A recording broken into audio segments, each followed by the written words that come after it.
Everybody talks about who they're becoming, but nobody talks about who you have to kill in order to become that person. The version of you that kept you safe, the version of you that made you likable, the version that knew how to survive. That version, she has to go. And it feels like grief because it is. Welcome to Chapter 5 of the Biffy series. I'm Keeks, and if you've been following along this series, you've already audited your life, built your future self, set your standards, and proven you can keep your word. But here's the part that no one prepared you for. Becoming her will cost you who you've been. And today we're going to talk about why that's not just okay, it's required. Here's what happens when you start doing the work. You start showing up differently, setting boundaries, saying no, choosing yourself, and making decisions that align with who you're becoming instead of who everybody expects you to be. And suddenly, people are confused. Your family doesn't recognize you, your friends are wondering why you've changed. Maybe your partner is telling you you're acting brand new. Certain friendships feel distant. The relationship that used to work is feeling strained. The job that felt safe now feels suffocating. And you feel guilty, like something's wrong with you, like you're hurting the people that you love. Like maybe you should just go back to being the version of you that everybody else was comfortable with. But here's the truth. You're not losing yourself. You're just shedding the version of you that was never yours to begin with. The people-pleasing, learned behavior. The staying small to make other people comfortable, survival mechanism. The version of you that said yes when you meant no, that dimmed your light so that others could shine, that chose peace over alignment, that was just a costume that you wore in order to belong. And now you're outgrowing it. And yes, that feels like a loss, because it is. I want to tell you about the version of me that I had to let go. She was fun, at least I think she was. She was easygoing, she never caused problems, honestly, unconfrontational as hell. She made herself feel small in relationships so that the other person she was with could feel big, whether they asked her to or not. Accepting her role as a supporting character instead of the main one. And guys, I'm a Leo, that is crazy work. She said yes to things she didn't want to because she didn't want to disappoint anyone. She literally had her older sister walk with her in the hallways of high school every single morning because she didn't want to be alone. Shout out to Lexi, love you for that, we'll never forget it. I will be paying you back. I'd do this all for you, girl. And she was exhausted, but she was safe, she was loved, she belonged. She had a good paying job that worked her about 14 to 15 hours a day and gave her several panic attacks. And she had a boyfriend who wanted to get married and started a family, even though none of his actions gave any indication that that was what he wanted. She fit.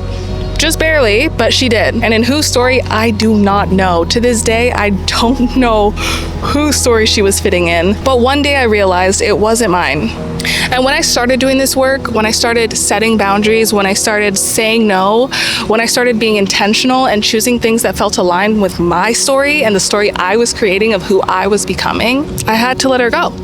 And honestly, not just let her go. In my case, I had to kill her. And that brought me a lot of grief. I grieved the version of me that my family knew, the version that my exes loved, the version of me that some friends expected. And yeah, it was sad. There was a lot of grief. Because when you change, you disrupt the entire system that you've been operating in. It is a literal house of cards that is delicately balanced on a facade. And so it all crumbles. People don't know how to relate to you anymore. And some of them won't even try. Some of them will villainize you and make you feel like you putting yourself first, for the first time in your life, by the way, is this act of just evil selfishness and that you should feel extreme guilt for. And that hurts. But here's what I realized. The people who love you will always adjust. They're likely growing as part of their own journey, and so they will happily grow with you. The ones who love the performance, they'll fall away. Sometimes you will have to be the one physically cutting them loose from your life. And that's not a loss, that's simply alignment. So if you're in that space right now where it feels like you're losing parts of yourself, parts of your life as you grow, I need you to know, you're not doing it wrong.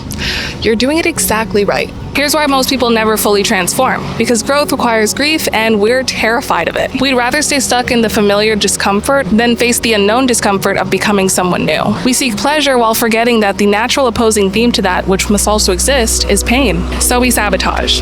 We stop right before the breakthrough. We go back to old patterns. We convince ourselves that the relationship isn't that bad. We tell ourselves maybe we're just not meant for more. But that's not true. What's true is this: comfort and alignment are not the same thing. Staying in the relationship might feel comfortable, but deep down, you know it's not aligned. Keeping the job feels safe, but you know you're capable of something more. And sometimes that something more has nothing to do, it's a complete pivot from the job that you're currently in. Shrinking yourself to fit in spaces that were never built for you feels familiar. Shit, you probably learned how to do it really well. I know I did.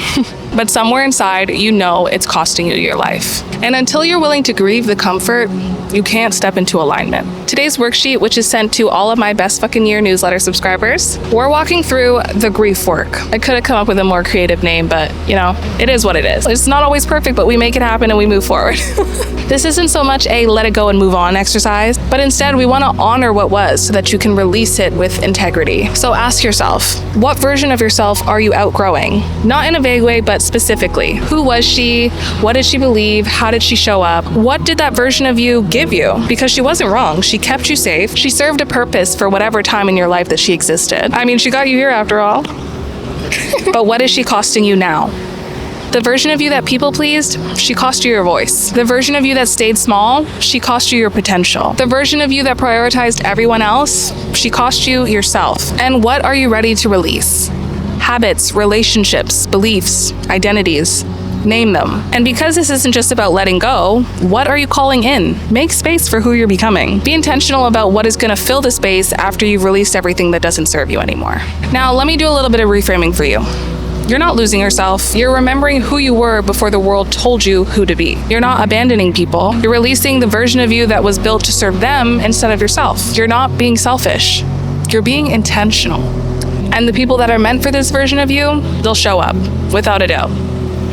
The people who aren't meant for you, they'll fade, and both are a gift. Now here's what I need you to do after this video. If you're new here, welcome. I'm so glad you found me on the World Wide Web, on my little corner of the internet. I hope you're enjoying these beach views because I'm reaching the end of my vacation and a girl is about to fly back home to cold old Canada. Still love it though because I miss my cat Joe. Bubby, if you're watching this with your grandma, I cannot wait to see you. I miss you so much. But here's the thing. The Best Fucking Year series is designed to be watched in order. What you're watching right now is chapter 5, which means you've skipped a few steps, but that's totally okay. Here's what you're gonna do. You're gonna go to the link in the description and sign up for the Best Fucking Year newsletter. It's free to join, and once you do, you'll start from chapter 1 and receive an email every week. The email will include the link for the video for you to watch, but it'll also include the free worksheet because I love you and I created a free worksheet for each video, okay? So you found me here, but please subscribe, do it in order, trust the process, okay? You're not late, you're right on time. Everything is in the exact order it is intentionally because yes, your girl was intentional this year. I'm very proud of it and I'm gonna keep saying it in every video, okay? And if you're already subscribed, you know the drill. This week's email is coming with the grief work worksheet. I really should have named it something different, but we move. Do it, sit with it, let yourself feel it. And if you're watching this ahead of schedule because you binged the series on YouTube, I love it. I love that energy, okay? But still, wait for the email, do the work in order. It's designed that way on purpose. Next week is the final chapter of stage 1, and we'll be closing out the identity work that we've been doing in these last episodes. And like I like to do, let me leave you with this. You are not the same person you were when you started this series. And if that scares you, good. Growth is uncomfortable.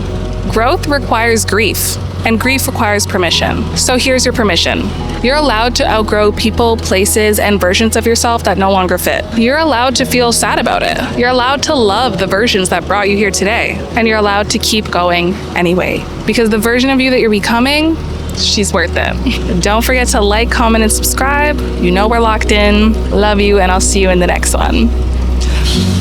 Never mind, cut. I'm here with my friend and it's her birthday today, so we're doing a whole birthday night and then we're going home. Yeah, but it was nice to meet you. This week's email is coming with the grief work worksheet. Ooh, I don't like that. I don't like this from Germany.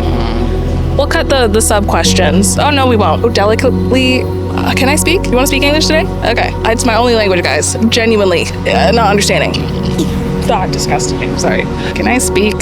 Growth requires. Can I speak?